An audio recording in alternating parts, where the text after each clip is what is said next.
Welcome students to सभी ICSC bio. बेटा आज से हम स्टार्ट कर रहे हैं आईसीएससी की क्लास 8 की बायोलॉजी की book understanding biology by Avichal publication. और आज से हम उस 8th क्लास की सेकेंड टर्म स्टार्ट करेंगे। चैप्टर है chapter number 4 endocrine system and adolescence.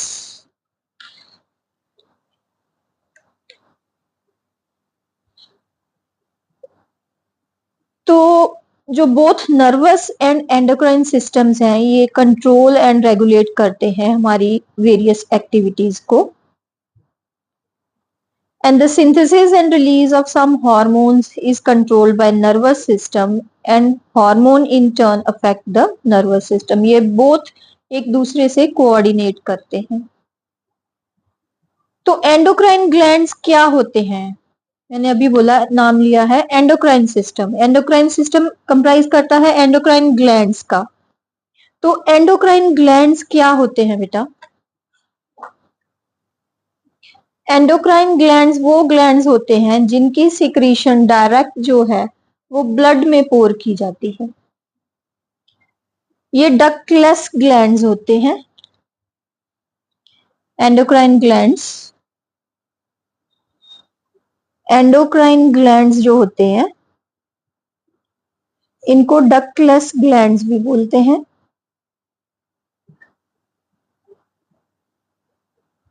और इनकी जो सिक्रीशन है, क्या है इनकी secretion? Hormones is poured directly into the blood, into the blood। इसलिए इनको डक्टलेस ग्लैंड्स बोलते हैं। एंड ये जो ग्लैंड्स होते हैं they can be present very far away from the site of action, can be present far away from site of action।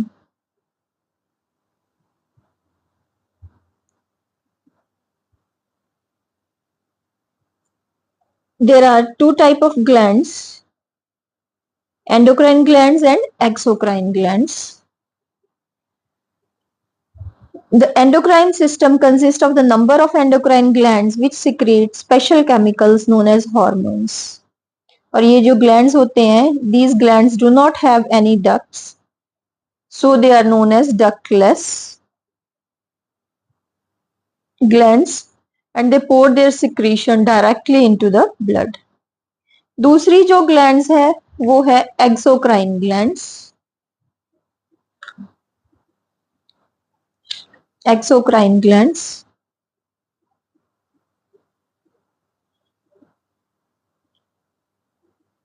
ये जो ग्लैंड्स हैं इनकी जो सिक्रीशंस है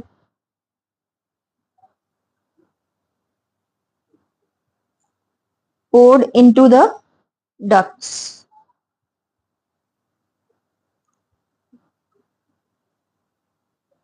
और फिर डक्ट्स से ये जो इनके जो केमिकल्स हैं वो निकलकर एक्ट करेंगे और इनके सिक्रीशंस को बोलते हैं एंजाइम्स। इनके सिक्रीशंस को क्या बोलते हैं? एंजाइम्स। ये जो डिफरेंस है between exocrine and endocrine glands ये इंपॉर्टेंट है बेटा from examination point of view, ये आपने लर्न करना है। एक्सोक्राइन ग्लैंड्स की एग्जांपल है salivary glands and gastric glands और एंडोक्राइन की एग्जांपल है thyroid and adrenal glands. Hormones की क्या कैरेक्टरिस्टिक्स है? Hormones are secreted by, they are the secretions. Hormones क्या है? They are secretion of endocrine glands. Hormones की डिफाइन क्या है? They are secretions of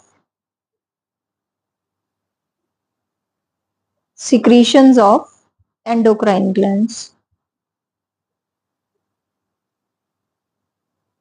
They are poured directly into the blood। They are poured directly into the blood. Into the blood. They act at a different site from where they are produced. ये produce कहीं और पे जगह पे होते हैं और act कहीं और पे होते हैं. They have specific target organs. They have specific target organs and regulate their activity.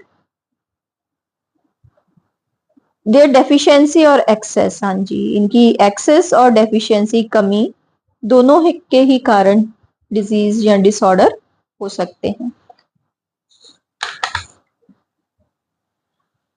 कौन कौन सी एंडोक्राइन ग्लैंड्स हैं हमारी बॉडी में?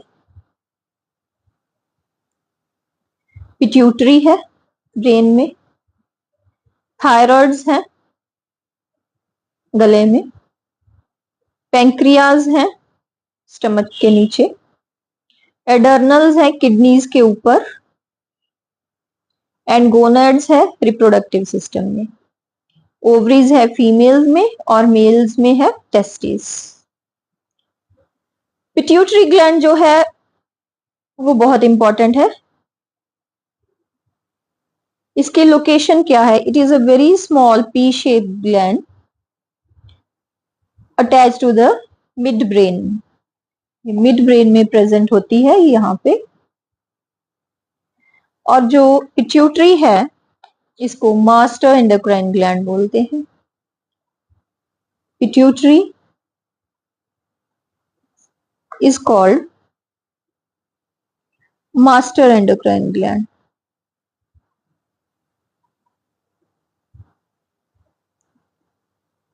इसको क्यों बोलते हैं master endocrine glands? Because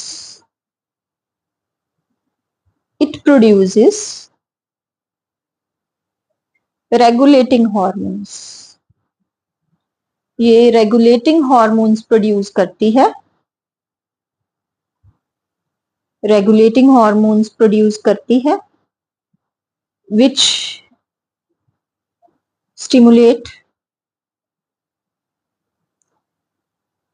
other endocrine glands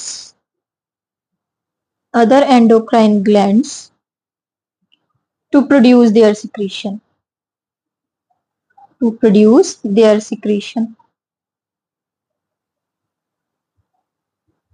इसलिए इसको मास्टर एंडोक्राइन ग्लैंड बोलते हैं कि ये कुछ रेगुलेटिंग हार्मोन्स प्रोड्यूस करती है और वो जो हार्मोन्स है स्टिमुलेट करते हैं दूसरे एंडोक्राइन ग्लैंड्स को अपनी सिक्रीशन प्रोड्यूस करने के लिए.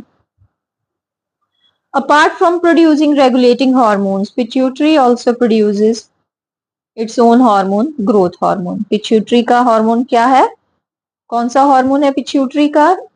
रेगुलेटिंग हार्मोन्स है एक. तो कितने सारे हैं?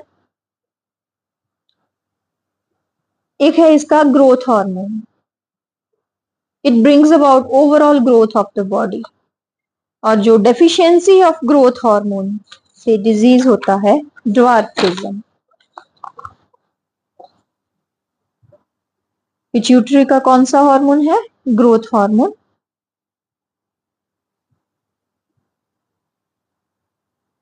इसकी डेफिशिएंसी से डिजीज क्या हुआ? ड्वार्फिज्म. तो इंडिविजुअल्स क्या होंगे? शॉर्ट हाइट के.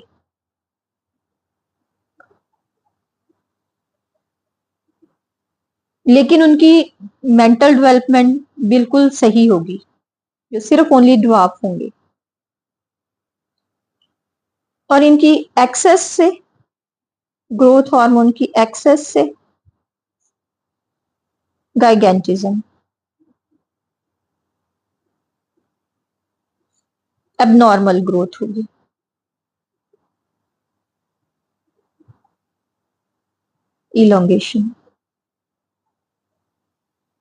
elongation of bones.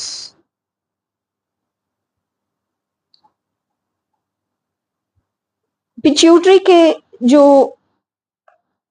Regulating hormones हैं वो कौन कौन सी टारगेट साइट्स पे एक्ट करते हैं?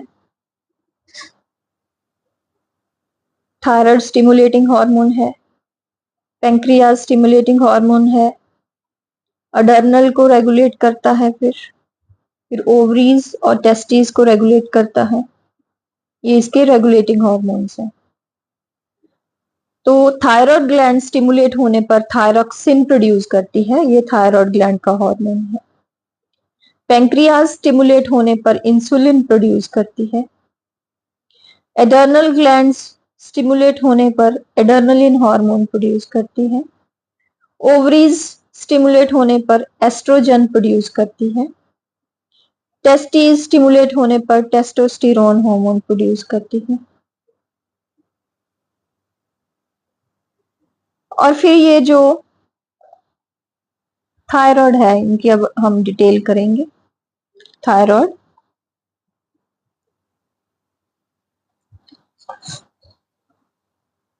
Thyroid it is stimulated by pituitary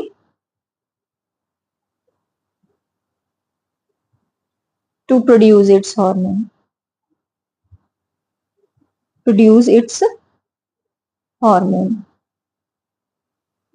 तो इसका हार्मोन क्या है थायराइड का? Thyroxine.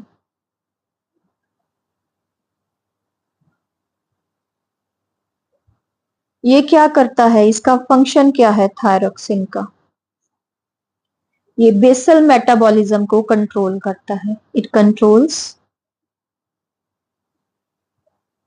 Basal metabolic rate. Basal metabolic rate.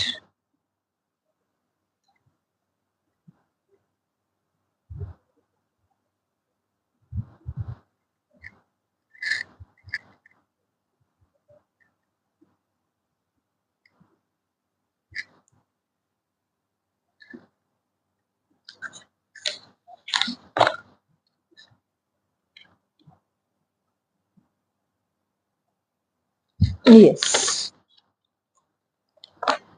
और इसकी deficiency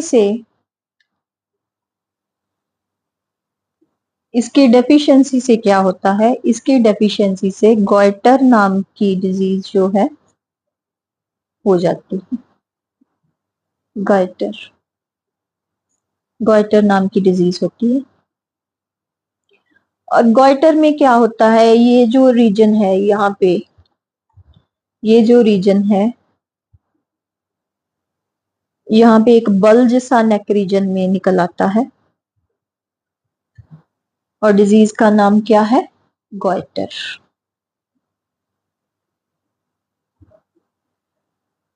Goiter become visible as a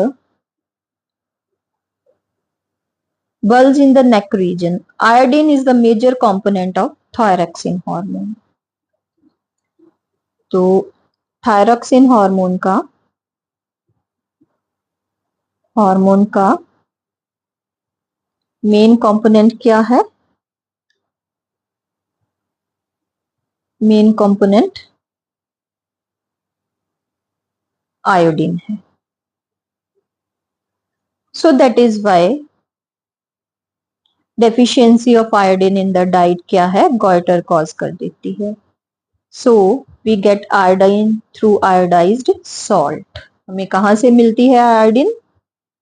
iodised salt में से, सी फूड में से। ये इसके सोर्सेस हैं।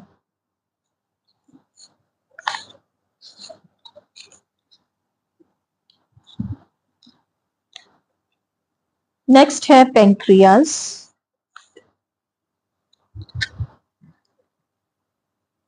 Pancreas is present just below the stomach.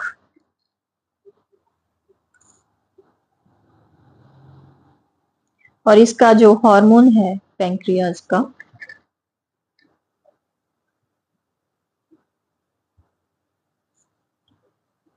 Below the stomach present है।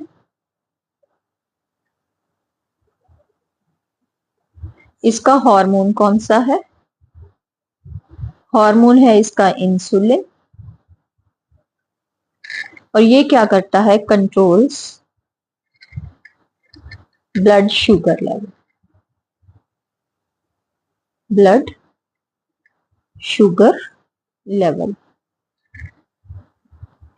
और इसकी जो फिर डेफिशिएंसी है इंसुलिन की, वो डायबिटीज नाम की डिजीज कॉज कर देती है। और फिर डायबिटीज के सिम्टम क्या है, डायबिटीज में क्या होता है, increase in blood sugar level. कैसे बेटा, क्योंकि ये जो इंसुलिन हार्मोन है वो ब्लड शुगर लेवल को कंट्रोल करती है, उसको बढ़ने नहीं देती। और अगर इंसुलिन कम प्रोड्यूस हो रही है तो क्या होगा, फिर ब्लड में जो शुगर लेवल है वो इंक्रीज कर जाएगा। और इस डिजीज को क्या बोलते हैं, डायबिटीज। डायबिटीज के सिम्टम एक तो था increase in the blood sugar level, second है इंक्रीज इन थर्स्ट, पेशेंट को बार बार प्यास लगेगी। और जो इंजरीज हैं, take long time to heal, वो जल्दी ठीक नहीं होंगी।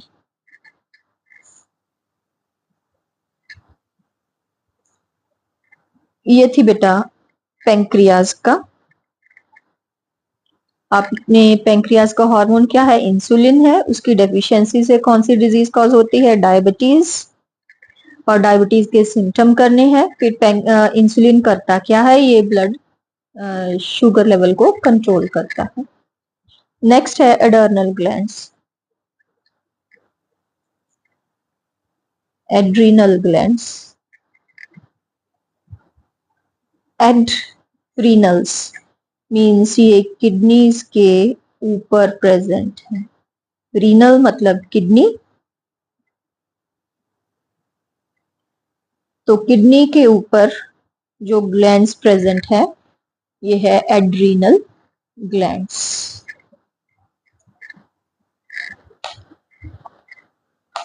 एड्रीनल ग्लैंड क्या प्रोड्यूस करती है, उसका हार्मोन क्या है, एड्रीनल ग्लैंड्स का हार्मोन है एड्रेनालिन। इसको फाइट और फ्लाइट हार्मोन भी बोलते हैं,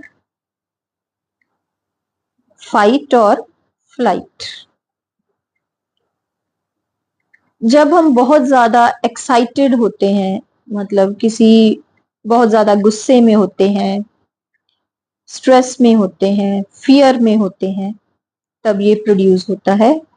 एडर्नल की जो प्रोडक्शन है, it is release in the blood then at the time of fear, anger, stress और एक्साइटमेंट। तो क्या हो जाता है, ब्लड में फिर एड्रेनालिन प्रोड्यूस हो जाता है, ब्लड में रिलीज कर जाता, इसको रिलीज कर देते हैं, release in blood, adrenaline release in blood हो जाता है। तो उसके कारण क्या होता है फिर, increase heart rate, increased heart rate, increase blood pressure,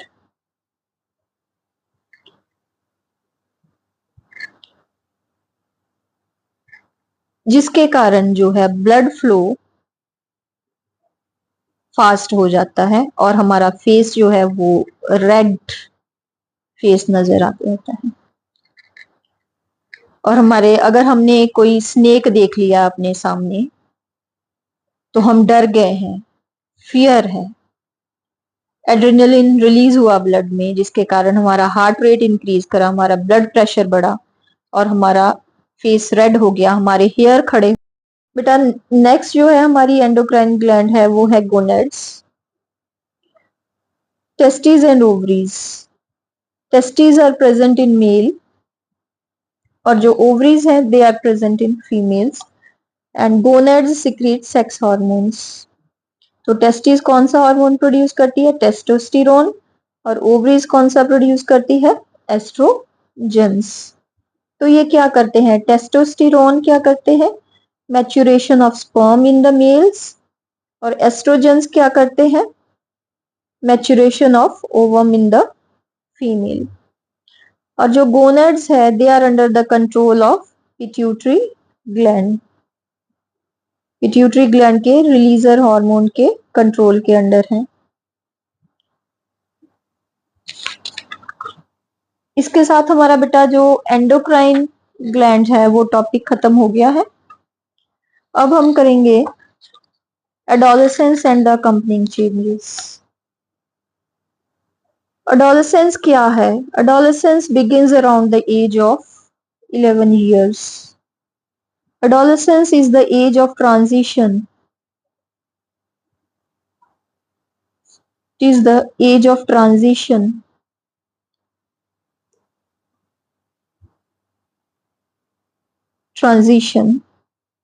between childhood and adulthood. Childhood and adulthood. तो बचपन से जवानी की तरफ जो जाने का जो एज है उसको हम एडोलेसेंस एज कहते हैं। It begins at the age of 11 and last up to 18 to 19 years.